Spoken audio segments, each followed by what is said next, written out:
everyone, welcome back to the next video of chapter 10 Law and Social Justice. In our previous video, we discussed justice, the three forms of justice, that was social justice, political justice, and economic justice. Then, after we studied that the government or the constitution provides us the right against exploitation in order to protect the weaker section or in order to protect all of us. And the third thing was minimum wages act that we have to study in more detail in this chapter. ठीक है, ये हमने पूरा पूरा पुराने video में, इससे पहले वाले वीडियो में पूरा पूरा हमने डिस्कस कर लिया था. ठीक है, today we have to study this.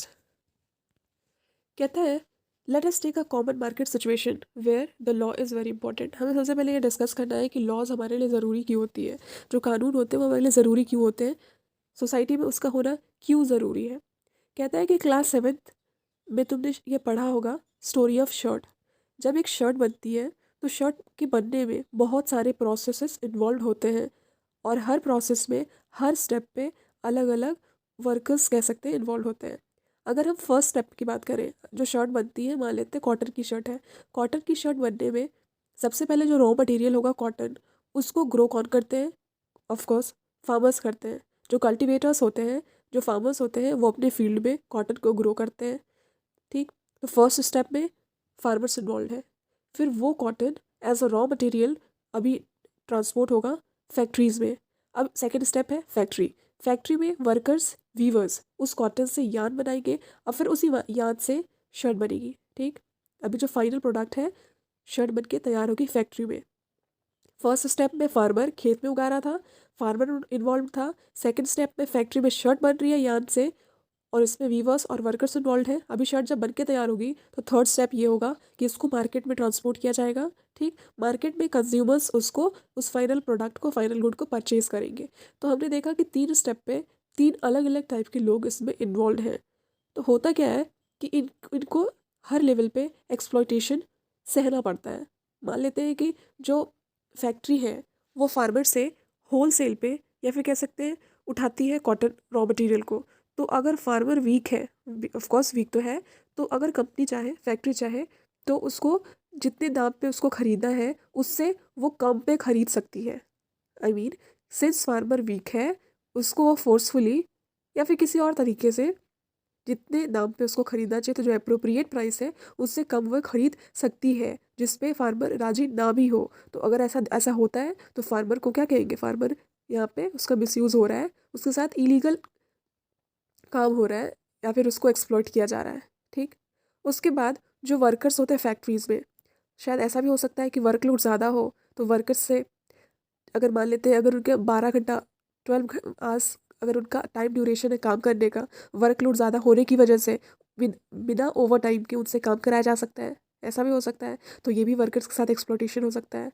अगर मान लेते हैं कि एक किसी बंदे को डे शिफ्ट मिली हो काम करने का, ठीक है, दिन में उसको काम करना है, और अगर वर्क प्रेशर या फिर वर्कलोड ज़्यादा हो तो उसको रात को भी काम कराया जा सकता है, वो भी बिना ओवर टाइम के. तो ऐसे ऐसे ना हो, जो वीकर सेक्शन है उनको मिसयूज ना किया जाए. ठीक है, उनके साथ अनफेयर प्रैक्टिसेस ना किया जाए. तो गवर्नमेंट क्या है, लॉज बनाती है. ठीक, ये लॉज क्या करती है, हमें प्रोटेक्ट करती है. फर्स्ट पैराग्राफ में एक मार्केट की सिचुएशन को कंसीडर करते हुए इसे एक्सप्लेन किया गया है. Okay, what it is written here, let us take a common market situation. एक मार्केट सिचुएशन को लेकर हम इस समझते हैं कि हमारे लिए लॉज क्यों ज़रूरी है. कहता है कि जो मोस्ट कॉमन इशू है वो है वर्कर्स वेजेस. मज़दूरों की मजदूरी एक बहुत कॉमन इशू है, कह सकते हैं आम मुद्दा है आज के सोसाइटी में, आज के मार्केट में, कि जो वर्कर्स हैं उनको जितना मिलना चाहिए उनको उतना नहीं मिल रहा है, उनके साथ गलत हो रहा है, इलीगल हो रहा है. उनके जो राइट्स हैं उसको कंपनीज या जो एम्प्लॉयर है वो डिनाई कर रही है. उसके जो अप्रोप्रिएट या जो फिक्स्ड वेज है उसको डिनाई कर रही है. उसका जो वर्क आवर है उसको एक्सपेंड कर दिया गया है, इंक्रीज़ कर दिया गया है, जो कि गलत है. तो ये ऐसा ऐसा मार्केट में होता है. तो द मोस्ट कॉमन एग्जांपल क्या इशू लिया जा रहा है इधर, कि वर्कर्स के वेजेस को हम कंसीडर करते हैं. कहता है कि कोई भी private company, contractor, businessman, employer तो यही है, जॉब तो यही प्रोवाइड करती है वर्कर्स को. तो कोई भी private company, contractor, business person क्या करते हैं, उनको वो हमेशा उनको अपने प्रॉफिट की लगी रहती है. वो चाहते हैं कि बस कैसे भी करके अपना प्रॉफिट हो, बस अपना मुनाफा हो, चाहे वो किसी भी मीन्स से हो, किसी भी तरीके से हो, बस अपना प्रॉफिट करना है, बस वो अपना देखते हैं। क्या करते हैं वो, प्रॉफिट के लालच में जो वर्कर्स के राइट होते हैं, जो वर्कर्स का अधिकार है, या फिर उनकी जो मजदूरी है, वो उसको डिनाई करते हैं। ठीक है, डिनाई करते करते हैं मतलब उसको वो नहीं मानते। ठीक। और जो कि लॉ की नज़रों में, कानून की नज़रों में बिल्कुल ही इलीगल है। किसी भी वर्कर को जितनी उसकी सैलरी है, जितना उसका वेज है, उतना मिलना चाहिए। अगर कंपनी नहीं देती है, मान लेते हैं कि एक वर्कर की सैलरी 200 है पर डे की, वेज जो है वो 200 है पर डे की, लेकिन कंपनी क्या केयर कर रही है, अपने प्रॉफिट के चक्कर में 150 दे रही है या फिर 100 रुपये दे रही है। ठीक। तो अगर वो ऐसा कर रही है अपने प्रॉफिट के चक्कर में, तो ये बहुत गलत है। लॉ की नज़रों में ये पूरा पूरा इलीगल है, ऐसा नहीं होना चाहिए। तो अगर ऐसा होता है तो गवर्नमेंट, भाई वो तो फेयर चाहती है ना, फेयर प्रैक्टिसेस हो, कुछ भी पार्शियल ना हो, गलत ना हो, इलीगल ना हो। तो गवर्नमेंट क्या करती है कि ऐसा कुछ ना हो। ठीक है। और ऐसा कुछ वर्कर्स के साथ ना हो, वर्कर्स अंडर पेड ना हो, या फिर उनको फेयरली कह सकते हैं कि अच्छे तरीके से, ऑनेस्ट तरीके से, सही तरीके से उनको वेजेस मिले। इसके लिए गवर्नमेंट ने एक लॉ बनाई है, लॉ ऑन मिनिमम वेजेस। कहता है in order to ensure that the workers are not underpaid और paid fairly there is a law on minimum wages. कह रहा है कि वेजेस के ऊपर न्यूनतम मजदूरी एक कानून है। कानून बना हुआ है किस पे, न्यूनतम मजदूरी पे। मतलब गवर्नमेंट ने एक लॉ बनाया, उस लॉ में ये लिखा हुआ है कि एक फिक्स्ड लेवल होना चाहिए। उस लेवल, सैलरी का, वेजेस का एक लेवल होना चाहिए, एक फिक्स्ड लिमिट है, उसके नीचे किसी भी वर्कर को पैसा नहीं मिलेगा। उसके ऊपर या उतना कम से कम मिलना ही चाहिए। अगर नहीं मिलता है तो ऐसा माना जाएगा कि ये लॉ वायलेट हो रहा है। अगर वायलेट हो रहा है और जो वायलेट कर रहा है उसको पनिशमेंट मिल सकता है और मिलेगा। ठीक। A worker has to be paid not less than the minimum wage by the employer. The minimum wages are revised upwards every few years. क्या है कि मिनिमम वेजेस एक्ट या लॉ जो है, ये इंश्योर करती है कि हर वर्कर को एक सर्टेन लिमिट के ऊपर वेज मिलेगा। और ये क्या, और दूसरी चीज़ ये इंश्योर करती है कि वर्कर्स जो है वो एक्सप्लॉइट ना हो। कोई भी वर्कर हो, इस वेज लिमिट के ऊपर उसको पैसे मिलने चाहिए, मिलेंगे ही मिलेंगे। अगर नहीं होता है तो लॉ का वायलेशन होगा। और इसी मिनिमम वेज जो है, जो वेज होता है, उसको हर ईयर गवर्नमेंट रिवाइज करती है, यानी कि बदलती है। क्योंकि महंगाई हर साल बढ़ रही है, हर महीने बढ़ रही है, हर चीज़ महंगी हो रही है। तो अगर मान लेते हैं कि अगर अभी अभी के टाइम में एक महीने का जो वेज है या फिर एक दिन का वेज उसका, अगर मान लेते हैं कि 200 रुपये है, और कल को या फिर कुछ महीने के बाद महंगाई बहुत ज़्यादा बढ़ जाती है और उसका 200 में काम नहीं चल रहा है, तो क्या होगा, दिक्कत होगी उसको। तो ऐसा ना हो तो गवर्नमेंट, सबसे पहली चीज़ गवर्नमेंट ने लॉ बनाई है कि उस लेवल से उसको पैसे नीचे नहीं मिलने चाहिए। और दूसरी चीज़, उसी लॉ को वो हर टाइम रिवाइज करती है, उसके वेज को वो रिवाइज करती है, जो लिमिट बनाया है कि हर वर्कर को उतना मिलना चाहिए, उसको रिवाइज करती है, चेंज करती है महंगाई के अकॉर्डिंग। ठीक है, शायद इतना समझ आया, मिनिमम वेजेस एक्ट। ठीक। और क्या लिखा है, as with the law on minimum wages, which is meant to protect workers, there are also laws that protect the interest of producers and consumers in the market. These help ensure that the relation between the three parties, worker, consumer, producers, are governed in manner that is not exploitative. कहता है सबसे पहली चीज़, minimum wages law क्या करती है कि एक limit fixed कर रखा है कि उस लिमिट के नीचे वर्कर को वेजेस नहीं मिलना चाहिए, हमेशा उसके ऊपर मिलना चाहिए। और दूसरी बात, इसको हर टाइम, हर साल रिवाइज किया जाता है, चेंज किया जाता है, मॉडिफाई किया जाता है। ये वर्कर्स के इंटरेस्ट को तो प्रोटेक्ट करती ही करती है, इसके साथ साथ जो प्रोड्यूसर्स होते हैं और जो कंज्यूमर्स होते हैं मार्केट में, जो खरीदार होते हैं, और जो जो फैक्ट्रीज में जो प्रोडक्शन करने वाले लोग होते हैं, या फिर जो फार्मर्स होते हैं, जो जो रॉ मटेरियल प्रोवाइड करते हैं, तो इनके साथ भी फेयर प्रैक्टिसेस हो, इनका इंटरेस्ट भी प्रोटेक्ट होते रहे। इस इसको भी ये लॉ प्रोटेक्ट करती है, इंश्योर करती है।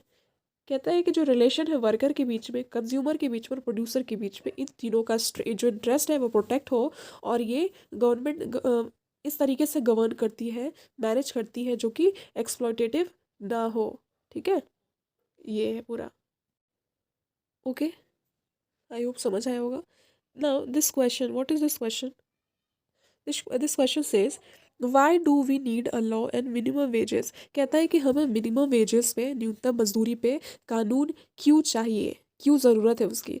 तो यहाँ से हमको पूरा समझ आया, हमें इसलिए चाहिए क्योंकि जो वर्कर्स हैं वो एक्सप्लॉइट ना हो, उनके इंटरेस्ट को गवर्नमेंट प्रोटेक्टेड रख सके। जो प्राइवेट कंपनीज, जो कॉन्ट्रैक्टर्स, बिजनेस पर्सन्स होते हैं, वो अपने प्रॉफिट के चक्कर में उनके राइट्स को, उनके वेजेस को डिनाई ना करें, और उनके साथ, वर्कर्स के साथ फेयर प्रैक्टिसेस हो, पार्शियलिटी ना हो। ठीक है, इसको मेंटेन करने के लिए, इसको इंश्योर करने के लिए हमें मिनिमम वेजेस की ज़रूरत पड़ी है। ठीक। Second is find out. कह रहे हैं कि इसको फाइंड आउट करना है, क्योंकि ये जो वेजेस है ना, हर इलाके का, हर एरिया का, हर स्टेट का अलग अलग होता है। ठीक। तो कहता है कि तुम्हें फाइंड आउट करना है कि मान लेते हैं कि तुम्हारे स्टेट में जो कंस्ट्रक्शन वर्कर्स होते हैं, मान लो कि जो घर में, जो घर बनने में या फिर कोई भी बिल्डिंग बनने में जो वर्कर्स आते हैं ना, वो जो मेसन्स होते हैं, जो कारपेंटर्स होते हैं, ठीक, तो उनको किस तरीके से, या फिर उनका जो मिनिमम वेज है वो कितना रखा गया है, वो पर डे कितना लेते हैं। तो शायद आई थिंक जो नेशंस होते हैं जो कि सेमी स्किल्ड में आते हैं, उनको शायद 650 पर डे मिलता है, ₹650, ₹650 मेसन्स को पर डे का मिलता है। और जो वर्कर्स होते हैं उनको 350 पर डे का मिलता है। उनका वेज हमारे स्टेट का, झारखंड का, ये आई थिंक इतना है। ठीक। कंस्ट्रक्शन वर्कर्स का, जो कंस्ट्रक्शन में काम करते हैं, उनका है ये। ठीक। तो ये, तो जैसे कि हमारा ये है कि 650 मिलना चाहिए पेशेंट को। और अगर हम चाहें कि बस उनके वेज को कम कर दे कि नहीं 600 पे काम चला लो, या 500 पे काम चला लो, 550 पे काम चला लो, अगर ऐसा हम करते हैं तो हम इलीगल काम कर रहे हैं। ठीक। तो हम पनिशेबल हो सकते हैं, क्योंकि लॉ वायलेट हो जाएगा। तो ऐसा ना हो, इसके लिए हमारे पास मिनिमम वेजेस लॉ है। ठीक है। Now come to this one, this table, law is mentioned here. Why is it necessary? ये लॉ ज़रूरी क्यों है? And whose interest does the law protect? और ये लॉ किसको प्रोटेक्ट करती है? First is minimum wages act. First is minimum wages act. ये मार्क कर लेना, 1948 में इसको बनाया गया था। मिनिमम वेजेस एक्ट कह रहे हैं, ये स्पेसिफाई क्या करता है? तो ये स्पेसिफाई करता है कि एक स्पेसिफाइड मिनिमम लेवल से जो वेज है वर्कर्स की, वो कम नहीं होनी चाहिए। ठीक है, ये लॉ ये कहता है। ज़रूरी क्यों है? ये इसलिए ज़रूरी है क्योंकि जो वर्कर्स हैं उनको फेयर वेजेस मिले, जो एम्प्लॉयर्स हैं वो उनके फेयर वेजेस को डिनाई ना करे। ठीक। क्योंकि जो एम्प्लॉयर्स होते हैं, कभी कभी क्या होता है कि वो कभी कभी हो जाते हैं, क्रूल हो जाते हैं, वो इलीगल काम करने लग जाते हैं, मनमानियाँ करने लगते हैं, वो थोड़े अथॉरिटेटिव टाइप के हो जाते हैं। ठीक है। वर्कर्स के साथ क्या होता है कि they badly need work, workers have no bargaining power and are paid low wages. कहता है कि वर्कर्स के साथ क्या होता है, उनकी सिचुएशन कुछ ऐसी होती है कि उनको जॉब ज़रूरी ही, मतलब बहुत ज़रूरी होती है, मजबूरी होती है उनकी कि उनको काम करना है। अगर काम नहीं करेंगे घर कैसे चलेगा? और इसी चक्कर में जो एम्प्लॉयर होता है कहता है कि मान लो 650 हैं, और वो बोलता है एम्प्लॉयर कि देखो करना है काम तो 500 पे करो, और नहीं करना तो मत करो, मेरे पास वर्कर्स की कमी नहीं है। तो सिंस उसके पास काम नहीं है, वो 500 पे काम करने के लिए तैयार हो जाता है। ठीक है, बार्गेनिंग वो नहीं कर सकता है। तो इस तरीके से उसको एक्सप्लॉइट किया जा रहा है। तो ऐसा ना हो, इसलिए ये लॉ हमारे लिए ज़रूरी है। ठीक है। तो लॉ कहता है कि एक मिनिमम स्पेसिफाइड लेवल होना चाहिए, उस लेवल के नीचे वर्कर्स को वेजेस नहीं मिलना चाहिए। ऐसा इसलिए होता है क्योंकि वर्कर्स के पास कोई बार्गेनिंग पावर नहीं है। उसको एम्प्लॉयर कहता है कि इस सैलरी तक काम करना है तो करो, नहीं करना है मत करो, मेरे पास वर्कर्स की कमी नहीं है। सिंस उसके पास मजबूरी है, उसके पास सिचुएशन उसकी बहुत ख़राब है, काम नहीं है, तो वो कम वेज पे काम करने के लिए भी तैयार हो जाता है। ठीक। Whose interest does the law protect? The law is mean to protect the interest of all workers. तो ये जो है सारे वर्कर्स के इंटरेस्ट को प्रोटेक्ट करता है, चाहे वो फार्म लेबरर्स हो, फार्म लेबर्स यानी कि जो खेत में काम करने वाले लेबर होते हैं वो हो, कंस्ट्रक्शन वर्कर्स हो, या फिर कहीं कंस्ट्रक्शन होता है तो वो जो वर्कर्स होते हैं वो हो, फैक्ट्री के वर्कर्स हो, या फिर डोमेस्टिक घरेलू वर्कर्स हो। मान लो कि जो झाड़ू पोछा करने वाली बाई आती है, चाहे वो हो, तो ये सारे इसमें इंक्लूड होते हैं। उनके वेजेस फिक्स्ड है, उसके अकॉर्डिंग ही हमको उसको पे करना होता है। ठीक। Now, now this section. But merely making laws is not enough. इस सेक्शन में ये लिखा है कि सरकार ने लॉज तो बना दी, पर लॉज बना देना या फिर बना देने से सब कुछ नहीं हो जाता, उसको इम्प्लीमेंट करना, उसको इन्फोर्स करना भी बहुत ज़रूरी होता है। ठीक, लॉज बना दिया, डॉक्यूमेंट्स बन गए, ये पूरा मेंटेन हो गया, लेकिन वो इम्प्लीमेंट हो ही नहीं रहा। क्या कहता है कि जो गवर्नमेंट है, गवर्नमेंट को ये इंश्योर करना है कि लॉज जो है वो अच्छी तरीके से लागू हुए हैं, हो रहे हैं या हुए हो, इम्प्लीमेंटेड हो, इन्फोर्स्ड हो। क्योंकि लॉज बना देने से सब कुछ नहीं होता है, जितना ज़रूरी बनाना होता है उससे ज़्यादा ज़रूरी इन्फोर्समेंट होता है। अगर इन्फोर्स होता है तभी जो वीकर सेक्शंस हैं उनको हम स्ट्रॉन्गर सेक्शंस से प्रोटेक्ट कर सकेंगे। और इसी चक्कर में ऐसे तो क्या है, अगर ऐसा मान लेते हैं कि गवर्नमेंट ऐसा लॉस बन चुका है, तो गवर्नमेंट को हर टाइम पे रेगुलर इंस्पेक्शन कराना होगा वर्क साइट पे, कि जहाँ पे काम हो रहा है, कोई भी फैक्ट्री है तो वहाँ पे टाइम टू टाइम इंस्पेक्शन होगा कि जो वर्कर्स हैं उनको फेयर वेजेस मिल रहा है या नहीं मिल रहा है। और मिल नहीं रहा है तो जो जो नहीं दे रहा है, जो वायलेट कर रहा है, उसको वो गवर्नमेंट पनिश करे। ठीक, क्योंकि वर्कर्स बहुत पुअर होते हैं, बहुत गरीब होते हैं और उनके पास कोई पावर नहीं होता है। और उनको ये डर लगा रहता है कि जो उनका अर्निंग का जो सोर्स है, यानी कि जो उनका जीने खाने का जो जरिया है वो बंद ना हो जाए। इसी चक्कर में वो कितना ही कम वेज क्यों ना हो वो एक्सेप्ट कर लेते हैं, क्योंकि मार्केट में वर्कर्स की कमी नहीं है, बहुत लोग अनएम्प्लॉयड हैं, तो कम वेजेस में कम काम करने के लिए वो तैयार रहते हैं। ठीक, तो ऐसा ना हो तो गवर्नमेंट को टाइम टू टाइम इंस्पेक्शन कराने की ज़रूरत है। ठीक, और लॉ को अच्छी तरीके से इन्फोर्स करने की ज़रूरत है। आई होप इतना समझ आया होगा।